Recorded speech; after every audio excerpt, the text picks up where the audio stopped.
Viewers, आज की video में हम डिस्कस करेंगे एक इंग्लिश ऑथर वर्जीनिया वुल्फ का बहुत ही फेमस ऐसे अ रूम ऑफ वन्स ओन, जो फेमिनिस्ट क्रिटिसिज्म पर बेस्ड है। अगर बात करें इस ऐसे के कॉन्टेक्स्ट की, यानी ये क्यों लिखा गया, इसके लिखने का क्या पर्पस यानी क्या मकसद था। वर्ल्ड वॉर वन के बाद पॉलिटिकल, सोशल और कल्चरल चेंजेस हुई, तो वुमेन ने भी अपने हक के लिए आवाज़ उठाई। विमेन ना तो प्रॉपर एजुकेशन हासिल कर सकती थी और ना ही अपना करियर बना सकती थी, ना ही उनके पास कोई फाइनेंशियल फ्रीडम थी। लिहाजा वर्जीनिया वुल्फ ने ये सारी चीज़ें नोटिस की और अपने इस एस्से में बयान की। वर्जीनिया वुल्फ ब्लूम्सबरी ग्रुप की प्रोमिनेंट मेंबर भी रहीं। ये राइटर्स, आर्टिस्ट्स और थिंकर्स का एक ऐसा ग्रुप था जिन्होंने ट्रेडिशन विक्टोरियन वैल्यूज को रिजेक्ट किया और मॉडर्न आइडियाज को एम्ब्रेस किया। ये ऐसे 1928 में लिखा गया और 1929 में पब्लिश हुआ। अगर बात करें इस वर्क के इम्पोर्टेंट थीम्स की, तो सबसे पहले है जेंडर इनइक्वालिटी। वर्जीनिया वुल्फ ने अपने इस एस्से में उस टाइम सोसाइटी में मौजूद जेंडर इनइक्वालिटी को जाहिर किया है कि औरतें पावरलेस थीं, यहाँ तक कि उन्हें प्रॉपर्टी में भी किसी किस्म का शेयर नहीं मिलता था। उन्हें हस्बैंड और फादर्स की प्रॉपर्टी से भी एक्सक्लूड कर दिया जाता। लेकिन अगर कोई औरत कुछ कमाने के काबिल हो जाती, तब भी एक मैन ही डिसाइड करता कि उसे वो पैसा कहाँ खर्च करना है। अगर वो वुमन शादीशुदा होती तो उसका हस्बैंड डिसाइड करता, और अगर अनमैरिड होती तो उसका फादर इस बात का फैसला करता कि वो पैसा कहाँ खर्च करेगी। फिर है सोशल कंसंट्रेट्स, यानी औरतों पर सोसाइटी की रोक टोक। औरतों को बहुत सारी अपॉर्चुनिटीज नहीं दी जाती थी, जैसा कि वर्जीनिया वुल्फ खुद अपने इस एस्से में कहती हैं कि क्यों मर्द लोग शराब पीते हैं और औरतें पानी, और क्यों वुमेन सेक्स को इतना प्रोस्पेरियस किया जाता है। फिर है वुमेन्स राइटिंग एंड आइडेंटिटी, यानी वर्जीनिया वुल्फ औरतों की राइटिंग की बात करती है कि क्यों औरतें नहीं लिख सकती, बल्कि जो औरतों के बारे में लिखा गया है वो भी मर्दों ने लिखा है।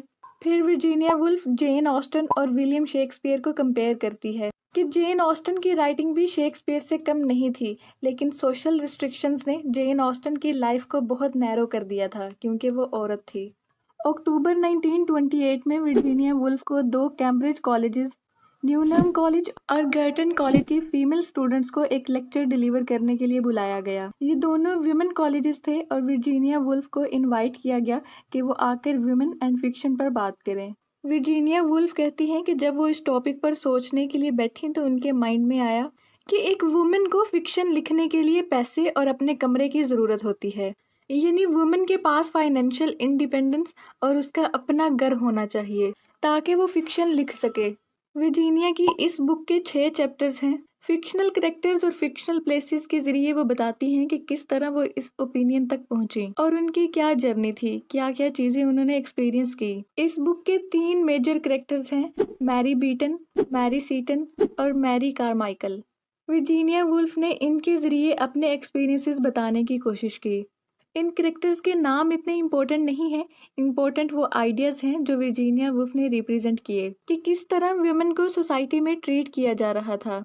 उनके पास इक्वल अपॉर्चुनिटीज़ नहीं थी, मेल डोमिनेंट सोसाइटी थी। सो ये बुक एक तरह से सोशल कमेंट्री है, जहाँ वुमेन को उनकी क्रिएटिव एबिलिटीज़ भी यूज़ करने से रोका जाता है। नरेटर यूनिवर्सिटी में गुजरे हुए एक दिन से बयान करना शुरू करती है कि एक बार वो ऑक्सब्रिज यूनिवर्सिटी के लॉन में से गुजरती है। ऑक्सब्रिज फिक्शनल यूनिवर्सिटी है, जो वर्जीनिया वुल्फ ने ऑक्सफोर्ड और कैम्ब्रिज यूनिवर्सिटी का कॉम्बिनेशन यूज किया है। नरेटर को लेक्चर कंपोज करना होता है वुमेन एंड फिक्शन पर, इसीलिए वो ऑक्सब्रिज यूनिवर्सिटी जाती है। और जब ऑक्सब्रिज यूनिवर्सिटी के लॉन में से गुजरती है तो एक बीडल नाम का गार्ड उसे रोक लेता है और कहता है कि तुम यहाँ से नहीं गुजर सकती क्योंकि वुमेन को अलाउ नहीं है। ये लॉन और ये ग्रास सिर्फ स्कॉलर्स के लिए है। तो नरेटर ग्रास की बजाय ग्रेवल यानी बजरी पर चलना शुरू कर देती है। फिर नरेटर के माइंड में चार्ल्स लैम्ब के एसेस और मिल्टन की पोइट्री आती है, तो वो लाइब्रेरी जाने का सोचती है, लेकिन लाइब्रेरी में भी उसको वुमन होने की वजह से एंटर नहीं होने दिया जाता। फिर वो एक चर्च के पास से गुजरती है, लेकिन वो जानती है कि वो यहाँ भी दाखिल नहीं हो सकती क्योंकि वो एक वुमन है। लिहाजा वो अपनी सराउंडिंग्स को देखने लगती है कि यूनिवर्सिटी की कितनी बड़ी बड़ी बिल्डिंग्स हैं और इसको चलाने के लिए किंग्स पैसे देते हैं क्योंकि ये मेन की यूनिवर्सिटी है। फिर घंटी बजती है तो नरेटर लंच के लिए चली जाती है। लंच करते हुए वो अपने आसपास मेन और वुमेन को नोटिस करती है और फिर उसे फर्नम कॉलेज में डिनर के लिए बुलाया जाता है। ये भी एक फिक्शनल वुमेन कॉलेज है जहाँ नरेटर अपनी फ्रेंड मैरी सीटन से मिलती है और उसे पता चलता है कि वुमेन कॉलेज को कितनी प्रॉब्लम्स फेस करना पड़ रही हैं। मेन कॉलेज को तो रॉयल फंडिंग्स भी मिलती हैं लेकिन वुमेन कॉलेज को कोई सपोर्ट नहीं करता। तो वो दोनों सोचने लगती हैं कि वुमेन क्यों इतनी पुअर हैं, क्यों इनको सोसाइटी में इस तरह ट्रीट किया जा रहा है, क्यों इनकी मदर्स ने भी इनकी तरफ ज़्यादा तवज्जो नहीं दी, उन पर ज़्यादा खर्च नहीं किया बल्कि लड़कों पर ज़्यादा खर्च किया, जबकि दोनों के पास सेम दिमाग है, दोनों के पास इंटेलिजेंस है। फिर विमेन को डिस्क्रिमिनेशन क्यों फेस करना पड़ रही है, क्यों उनके पास एजुकेशनल, इंटेलेक्चुअल और फाइनेंशियल फ्रीडम नहीं है। लिहाजा इन सब सवालात के जवाब ढूंढने के लिए narrator British museum in London visit करती है और जब लाइब्रेरी में दाखिल होती है तो वुमेन राइटर्स की किताबें ढूंढने लगती है, लेकिन नरेटर को वुमेन की लिखी हुई कोई किताब नहीं मिलती। और कुछ किताबें होती हैं जो औरतों के बारे में लिखी गई होती हैं, लेकिन वो भी मर्दों नहीं औरतों के बारे में लिखा होता है। ये सब देखकर नरेटर को बहुत गुस्सा आता है और उसके माइंड में तरह तरह के क्वेश्चंस आने लगते हैं और वो सोचती है कि मर्दों ने हमेशा से औरतों को एक आईना यानी एक मिरर समझा है जिसमें वो खुद को बड़ा करके देखते हैं और खुद को सुपीरियर करने के लिए उन्होंने वुमेन को इंफीरियर कर दिया है क्योंकि उन्हें इनसिक्योरिटी है। फिर नरेटर वहां से कुछ किताबें उठाती है और देखती है कि मुश्किल से ही कोई ऐसी किताब है कि जिसमें एक एवरेज वुमन को डिस्कस किया गया हो, एक एवरेज वुमन की किस तरह से जिंदगी होती है, उसे क्या पसंद है और क्या नापसंद। नरेटर को ये सब देखकर बहुत अजीब सा लगता है तो वो एक प्रोफेसर की अनअट्रैक्टिव लुक ड्रॉ करने लगती है जो इन्फीरियोरिटी ऑफ वुमेन के बारे में लिख रहा होता है।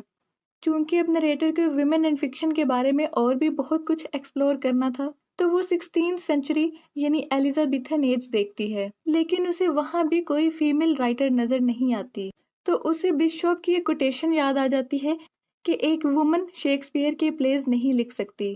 फिर नरेटर एक फिक्शनल कैरेक्टर इमेजिन करती है, जूडिथ शेक्सपियर। नरेटर जूडिथ के कैरेक्टर को इमेजिन करती है कि वो विलियम शेक्सपियर की बहन है और अगर वो शेक्सपियर जितनी इंटेलेक्ट और टैलेंट रखती होती तो वुमन होने की वजह से उसे डिस्क्रिमिनेशन फेस करना पड़ती और वो कभी भी लिख ना पाती। उसकी शादी कर दी जाती और आखिर पे वो सुसाइड कमिट कर लेती। फिर नरेटर अब्राहम की बात करती है कि जिसने अपने हस्बैंड की डेथ के बाद लिखना शुरू किया और ये 18th सेंचुरी की पहली फीमेल राइटर थी। फिर नरेटर मैरी कारमाइकल के वर्क लाइफ्स एडवेंचर की बात करती है जो किसी फ्लो में नहीं लिखा गया बल्कि रैंडमली सादा सी लैंग्वेज में लिखा गया है।